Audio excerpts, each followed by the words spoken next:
இது சத்திரம் பஸ் ஸ்டாண்ட்லேருந்து குடுமுருட்டி பாலம் அப்படின்ட்டு அங்கேருந்து 5 ரூபா டிக்கெட்டு தான். அங்கேருந்து அப்படியே இங்கே வந்தோன்னா வெளியே என்ட்ரன்ஸ்லேயே திருச்சி பேர்ட்ஸ் பார்க்குன்னு இருக்கும். அப்படியே நீங்கள் அதை சுற்றிக்கிட்டு அப்படியே என்ட்ரன்ஸில் போயிட்டே இருக்கணும். அங்கே டிக்கெட் ப்ரைஸு எல்லாம் போட்டிருக்காங்க.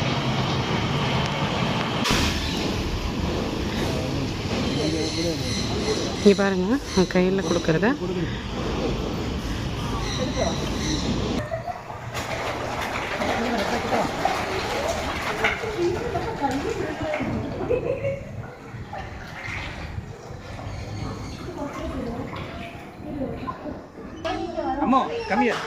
இங்கே பாருங்க பேர்ட்ஸ் வந்து நம்ம கிட்டேயே வந்து சாப்பிடும்.